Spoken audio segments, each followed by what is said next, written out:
brother, my sister, Gammadu forever, Imsoji, Risimo, Vitogi, Messenger.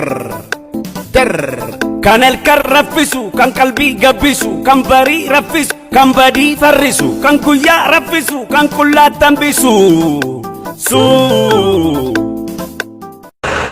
Angon dunia tafa gadin seenu arde itti galla akhirada jira guyyaan firde namni namarratti hamtu hojjate hunde miskaan nyaata musi nyaachisa mootii nyaata na nyaachisa jechuun appitaatiin keessa banaadha iddaniitu baay'ee banaadha ndoon banaadha maan jedhan akkas ta'a nyaata nyaata naannoo badaan miidhamanii waan jedhudha nyaata namni fifida taanaanu nyaata maan jedhu maaloo fi fidee lumtoo fi fidee hoo maa nyaata Inci mabara kana. nama duuf maal kennu re maal nyaannee ma yoo akkam nyaamu jechumoo saabitte Kan Keniyaa jedhan. bae minyaanu gaa dudda keessan isin dhukkubaamnu botora waaq Rafaasin. Rafa.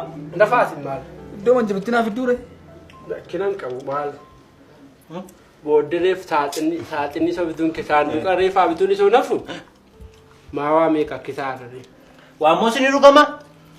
dhugama dhugama dura nyaachuu kooyyuu garuu dura nyaadhee dhuga Waamoo sini dhugama jechuun. mirindaan nuddumo dura nyaadheeni dura nyaadhee dhuga mirindaan nuddu mirindaa sini dhugama inni dhugamaa fakkaas Kun dhugama. balme dhugama mirindaan hoo dhugama ekspaardeeti isaan uraale naabani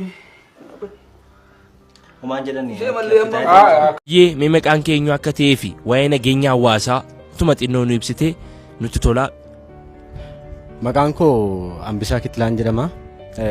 Nageenyaati jettummoo nageenya mitiiti nagaa wal gaafataan jiru. Yoo nagaa wal gaafannes jennee xaqqasnee wal bukkee darbaarra malee nagaadhaa fayyaadhaa waliin jechaan jiru. Dhugaa tokko yoon siif hime immoo nageenya jechuma nagaa jedhamuyyuu waraqaa irratti barreeffamaa yoo argine dubbisaarra malee ittiin nagaa wal gaafannee wal dubbisaayyuu hin jiru. Waan biraa dhiisiiti amma ati dubbadhu naan jechaa tamani galataan immoo otoo dhufee hin dubbatiin maaliif dubbattaa naan jedha. Ifaan immoo maaliif galataa wajjin dubbattaa naan jedha. Baacaan immoo maalummaaf ifaa wajjin dhaabbattaa jedha. Kumarraan immoo maal naan jedha. Waa'ee koo maal sitti hime baacaanii natti himee jedhee kokkee na qaba. Nagaawwan immoo maal jedha hunda isaanii wajjin iyyuu naasee anaa wajjin naasee maleedha. Isaanuma gidduutti gubanne nuun isaanuma gidduutti nageenya dhabne qofaa miti. Anna qullaa eelee gubaarra nu teessisaa jiru malee. Dhugaadha jiruun itti jiruu miti.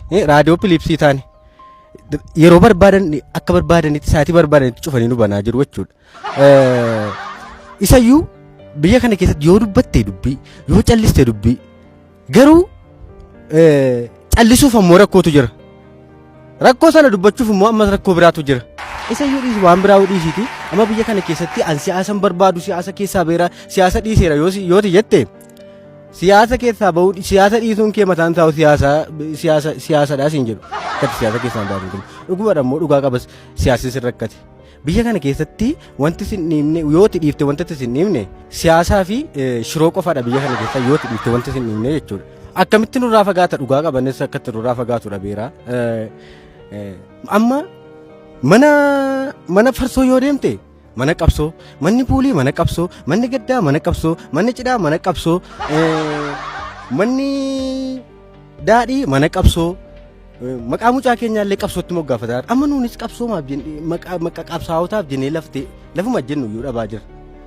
Garuu immoo biyya akkas qabsaan guute keessa biyya akkas qabsaan baay'atu keessa nageenyi waan ta'e jedhamu hin jiru. Malee waan hundumtiyyuu qabsoo ta'e amma kan qabsaa'u malee kan daldalu dhibeeraa kan hojjetu dhibeeraa kan waan tokko godhee dhibee inni daldalu hojjetee qabsaa'amti iyyuu agabu hojjetaa agabu qabsaa'amaa biyyuu meeshaan maaliin bitamaa daldalaan dhibee maal dhibee hojiin mataa isaatti hojjechuu qabaadha siin jechuu barbaadeeti. Nageenyi sababa hin jirreef nageenyi amma kunoo dhagaa amma kun qabsaa'amee nageenyi iddoo hin jedhamu tokko iyyuu hin jiru jedhame.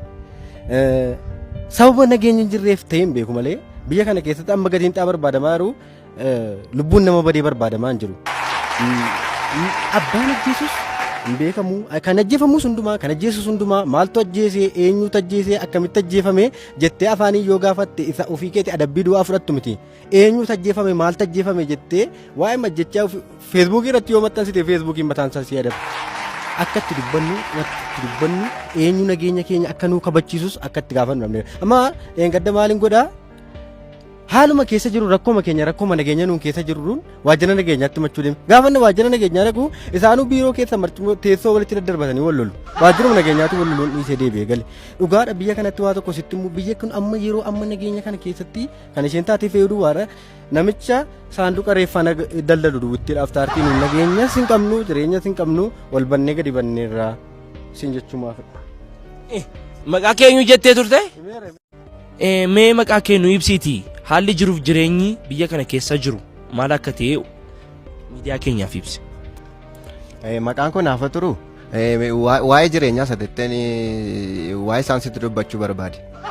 Tole. Jireenya illee naman gaafatan jireenya sasiyaanaa nuun amma waa'ee jireenyaa uummanni mandara kana keessa jiru hundumti keenya walii gallee waa'ee jireenyaa magariisaan barreessinee diimaadhaan erga balleessinee turreerra. Lama gama sanaan argita? Gama sana argaa jirta miti? Nuun jireenya achitti dhiifnee ofii keenya addana ta'aarra. Walii galuu hin dandeenye kaa jireenya wajjin walii galuu dandeenya. Kan jireenyaa dhiisii inni kaan iyyuu mataa keenya irra yaabee nurraa bu'uu erga didee erga nurra bubbulee erga mataa keenya irratti baannee deemuu jalqabne turreerra. Waan fedhi duri Oromoonni duri ollaan akkam bultee beekaa akka itti bulee abbaatu beekaa jedhee mammaaka. Maaliif akka itti bulee abbaa sanatu beeka malee duri akka inni itti bulee nama biraatti mul'atu. Nu garuu amma akkamitti bulte waliin hin jennu. Maaliif akka inni itti bulee nurraa dubbachaa deema ofumaan iyyuu. Amma nuti dur muuzii manatti diimessinee gabaatti geessinee ittiin ashaboo bitannee galle. Amma garuu erga qaala'insi jireenyaa hammaate muuzichuma nyaanneetu buna leechaa irratti dhugaara.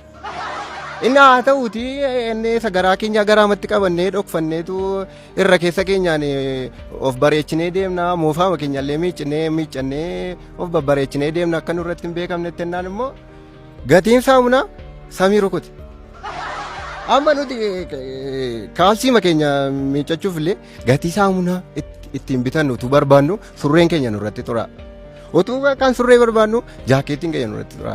Utuu kan jaakeettiin nanni keenya nurratti tura. Nun uffata faashin haaraa miti uffata saalfachuu jijjiirrachuu dadhabne nu erga jireenyi qaalee. Nun uffata faashiniif kophee faashinii kan nuti arginu karaa foddaatii fi abbootii mataa isaa tokko irratti yoo argine malee nuti uummanni naannoo kana quban qabna. Kan nuti faashinii in argine yoo ta'e kan nuti arginu faashinii qaala'insaa har'a yoo waa tokko dabale boru waan biraa dabala. Ganama yoo waa tokko dabale galgala kan biraa dabala. Faashinii kanatu nutti wal jijjiiraara malee faashinii biraa argine hin beeknu. Nuun amma jechuudha abalu sirbaa siingilii baasee albeemii baasee gaafadhanii homaan nun dhibu uummata safara kana jiraatu jechuudha. Maaliif beelarraan kan ka'e garaachi keenya biitii wal jijjiira jechuudha. Muuziqaa meeshaalee muuziqaa kan aadaaf kan ammayyaa fayyadamee geeraree nutti sirbaa oole. Assalamu alaikum warahmatullahi wabarakatuh. Diin federaa Oromoon aananiin beekamti. Aanan san karaa dhadhaatti jijjiiruu itti barbaadan akkanatti kun ammoo tuuraa sawwashotti. Allahu akbar Allahu akbar.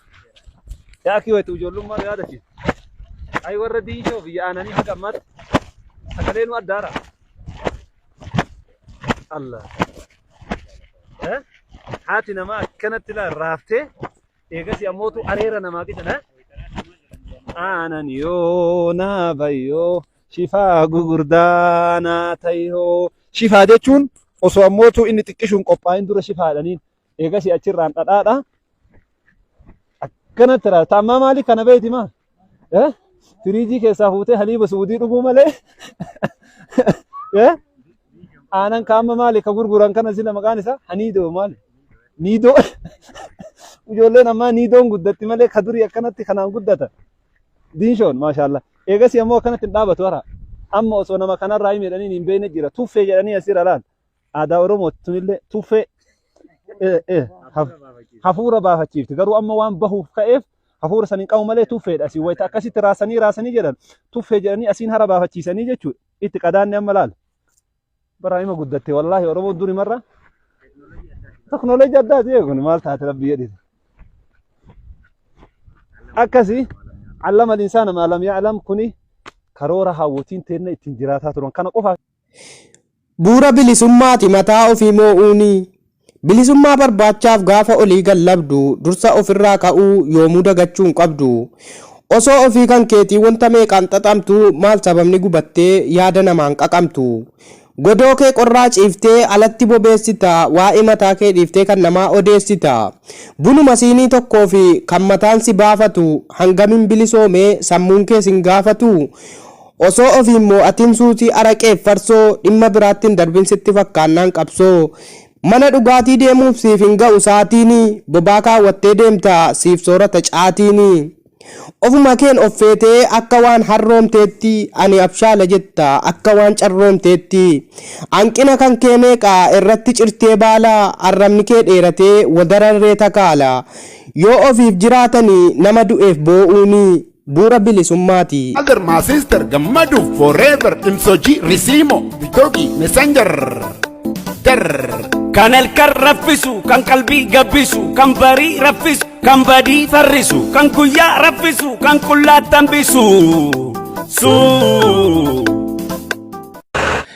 Aangoon duniyaa tafaa gadiin seenu arde itti galla khiraadha jira guyyaan firde namni namarratti hamtu hojjate hunde